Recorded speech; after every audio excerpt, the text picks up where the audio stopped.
What's going on, everybody? My name is How Vu, and this is the How Vu Moto Vlog. Welcome. Thank you guys for tuning in. This is probably going to be the last episode of 2020. This is going to be the 2020 finale of the How Vu Moto Vlog. Thank you guys for joining me. Thank you, first-timers. Thank you, subscribers. Thank you, haters. Everybody. Thank you all. I really appreciate it. So as you can see, there's another bike in my life now. I recently acquired a 2011 CBR 250R. More on that later. I guess the biggest news that I want to start off with is that I finally crashed. I crashed my 2008 CBR 600 RR a couple of Fridays ago. It just kind of put a real damper on my afternoon. And, there are lessons that I take away from this for sure, and definitely grateful that it could have been worse. It was really just a slow speed drop, more so than it was a crash. Just honestly, 110% my fault, 200% my fault. Just leaving my parking garage, I just wasn't careful enough with looking the other way, and I just went. Not necessarily going fast, but I just went. And there happened to be a Mustang coming down the alley at that exact time, in that exact spot where a Mustang could not be if I'm leaving the garage and not looking. So I don't know if I could have just stopped and she would have just stopped. Probably, I'm thinking she wasn't going that fast where she wouldn't have been able to stop. But anyways, I just kind of did a real quick swerve to get out of her way, and I dropped the bike. And luckily, the frame slider took the brunt of the damage. The mirror did break off, so that was like almost $100 to replace that. I think it's like a $60 part or something like that, $60, $70 part. So it's about $80. I'm being a little bit dramatic with that. But the mirror busted off, and, she got out of the car. She helped me pick my bike up. I just had my helmet on. I didn't really feel like talking to her. And I just, she was just like, hey, slow down, man. Be careful. And I was like, all right. I was kind of like, that kind of annoyed me, but I'm trying to just, take a deep breath, be thankful that it wasn't worse, and just pull it back in the garage and assess the damage.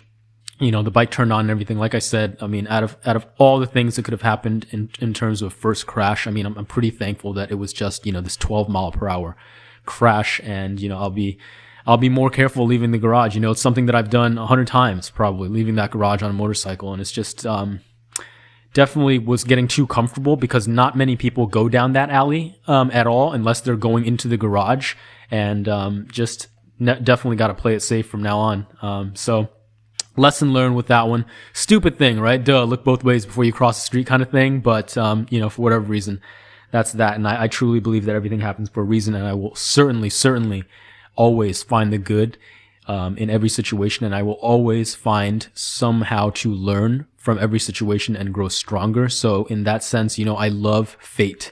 There is an old Stoic amor fati. That is just to love fate, and no matter what happens to you, see the bright side of the coin, and see how you can grow and make yourself stronger. So that's what I do. And like I said, there's a slight the bar end. It's kind of nicked up, but not even that bad. The mirror broke off, which is the main thing. The frame slider is scratched up a little bit. And it's not perfect anymore. And it was perfect. And that's the thing that kind of killed me so much. I was just kind of hanging on to that perfection, and now that it's gone, it's kind of like, okay, yeah, I'm feeling kind of like, all right, that's out of the way now, I'm not going to spend hundreds and hundreds of dollars buying new fairings. But there's just slight scratches on them. It's still in, I would say, A condition. It used to be an A+, now it's just in A condition, right? There's a tiny little chip on the back fender. And that's it. So I ordered some aftermarket shorty levers, which are from ASV, a nice name brand in levers. I didn't want to get the Chinese knockoff ones. I installed those. Probably took me about a half an hour to do that. They fit great. They look great. They feel pretty much, there's pros and cons, I guess, to having the real long, ugly ones and these short ones. On the clutch side, I definitely like it a little better. I think I feel like I have a little more control. I'm shifting smoother with these shorty levers. But the main thing is they just look a lot better for me. And they're like unbreakable, apparently, if you drop the bike. But I guess when I drop the bike, the mirrors break and not the levers. The ball peg of the lever, like on the outer edge of the lever, that was scuffed up. So I was like, might as well replace it. It's kind of an upgrade that I wanted to do anyway. So, that's it. As far as the 600 goes, she's not perfect anymore, but I'm super thankful. Maybe this can get that that drop out of my system, that first drop. And now I'm like, it's a minor price to pay, but what I gain from this is just being more careful in a way that maybe I couldn't have been before without having dropped it. So there's that, guys. The CBR 250R I picked up. I'll do an introduction later because I filmed something with my phone, so I'll probably just upload that after I'm done voiceovering here. I just picked her up for $1,700, which is a pretty good price. It's nowhere near a good deal such as the 600RR that I got, but I think I can make some money on this. I think I'll keep her for the winter time and sell her in the spring and, make a couple $100 and also just have a little commuter to work and, see what it's all about. I will say that condition-wise, it's not great. It's probably C+, I would say, condition-wise. But if you're just looking at it from afar, or just looking at it in the parking lot, it looks perfect, right? You really have to go up close to see the minor imperfections. There's like some cracks in the fairings. But $1,700, less than 8,000 miles on it, which is crazy. It just feels kind of like a dinky bike. I took them both out today after work because it was kind of sunny, but it was definitely chilly. I was definitely feeling it in my fingers at the end of the ride. And riding that 250 single-cylinder bike, it's kind of like, I don't know, I felt like I was in Southeast Asia. If any of you guys have ever traveled to like Thailand or Vietnam or Cambodia or anything like that, you'll know they all ride around on these little mopeds. Most of them are made by Honda, and that's just kind of what I felt like. I would feel right at home if I was chugging along the streets of Ho Chi Minh City, but on the road, especially compared to the 600, it feels kind of dinky. It feels like it kind of just sputters along. It feels like kind of just like this tin can kind of feel. And I'm not sure if I need to go to a mechanic to get it checked out. I mean, I rode it all the way from San Francisco back to Sacramento, which is a decent drive on the highway. And, on the highway, the wind noise is so high that you really can't hear anything else. But going at these kind of city speeds, 40, 50 miles per hour, it just kind of sputters along. And, it does everything it needs to do. It doesn't shut off. The brakes are excellent. One of the owners, I guess there were two owners before me, put on steel braided brake lines. So the brakes actually feel really, really nice. But as far as engine sounds and just acceleration, I just don't know if I'm spoiled by the 600RR, which is kind of more premium in a sense when it comes to sport bikes. I just don't know if it's just the 11-year-old bike. It just needs a tune-up or something like that. But it doesn't feel that great. It feels just like a little moped, right? It feels like a little bicycle or something like that. It just kind of scoots along and it does everything you need to do, and it's great for sipping gas and commuting and just like as a functional two-wheeled thing, and then not much more than that for me so far. But it's cute, it's light, it's easy to flick around, it's easy to move around, So there's that. Total, all in all, I paid $1,700 for the bike. Probably paid like $50 worth of logistics to go down and get it. That is like renting a little gig car share. I paid $250 to register it. I paid $30 for some aftermarket turn signals. I took those big, huge blinkers off of it and installed some flush mount turn signals.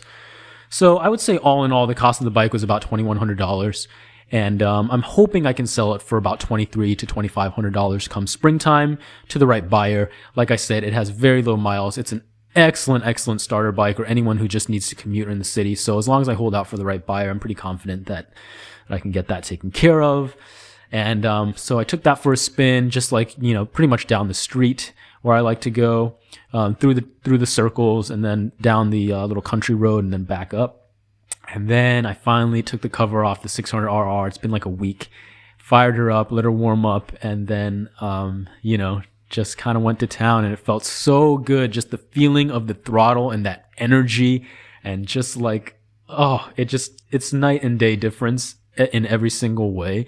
And it just feels more solid. It's definitely heavier, but the heaviness is not the first thing that strikes me. It's just kind of, it feels so much more solid. Even when I'm rolling it, even when I'm flicking it back and forth, it's just, definitely fatter tires, better suspension, and just a beefier weight distribution. And just the sound, oh my God, the sound is unbeatable. I love it, the inline four. And, I was going a little fast, but I hadn't ridden her in a while, so I kind of wanted to do that. And, I made this video real quick. The quality is not all there. I shot this one in 1080 because usually it takes like hours and hours for my little MacBook to encode a 4K video. And at the end of the day, I think most of you guys are watching this on your phones anyway, or a lot of you guys are, so won't be that much of a difference, hopefully. This video is mainly a send-off to 2020. again to thank you guys, you subscribers. We're approaching 500. Hopefully, maybe we'll get 500 by the end of the year, which will be pretty cool. And I want to make sure everyone's doing good. Stimulus checks coming out. I think $600 for everyone in America. So I guess that will be, okay, depending on how you look at it. Definitely not as good as $1,200, and definitely just kind of a drop in the bucket when it comes to what could possibly happen with our economy and inflation and, the unemployment crisis, homelessness, just everything. It's just like we're not in the clear yet. But as individuals, I hope you guys are safe. I hope your families are safe. I hope you guys are healthy. And if you have your health, and if you have a job, or if you have a motorcycle, these are all things to be really, really grateful for. And even if you only have one of those things, be even more grateful for that, right? At least you still have your health. At least you still have your family. At least you still have your motorcycle. At least you didn't drop your 600RR like Hao Vu did, and when it was in perfect condition, right? There's always something to be grateful for. And I don't want you to look across the fence or look at your neighbors or look on YouTube and see what other people have and use that as a comparison for your own life. Don't do that. Comparison is the thief of joy. It's the worst thing you could do for yourself. You need to take a minute, step back, take a deep breath, and look around you for all the things you have. Some people are, I know a guy who died of COVID, right? A guy I knew in college, a guy we went to and we partied, and he's dead now because of COVID. And it's just like, don't let something bad happen to you before you realize all the great things you have in your life. Don't spend your time wishing your life was like somebody else's life before yours gets taken away from you. Or, I don't want to be, really dark about it, but just, this is a great time to just stop and be grateful, guys. And new year coming up, always can stay optimistic. There's always two sides to every coin. So thank you so much for tuning in this year, guys. As always, I wish you happiness, I wish you health, I wish you unlimited joy on your motorcycling journey, wherever it may take you. Leave some love in the comments, guys. I'll see you next year. Bye-bye. All right, here she is, 2011 CBR 250R.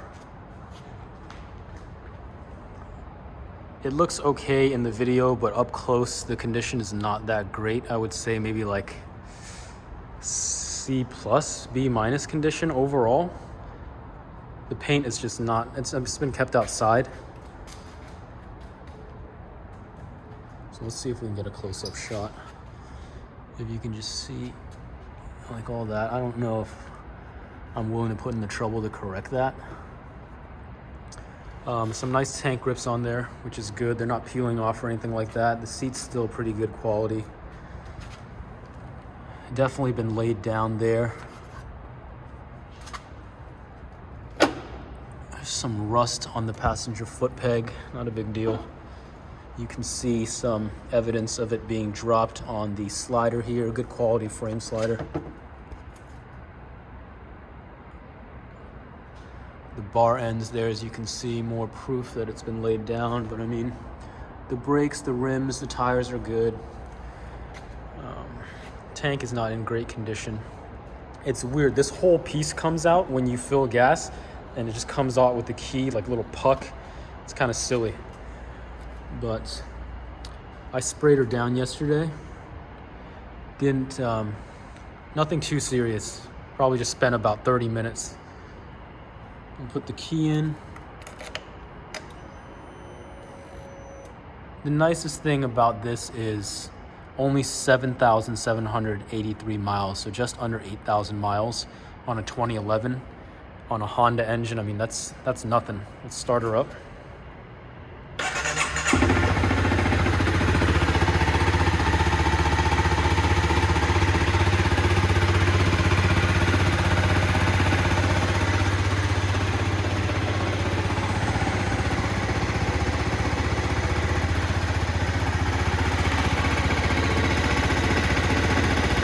There's a crack here on the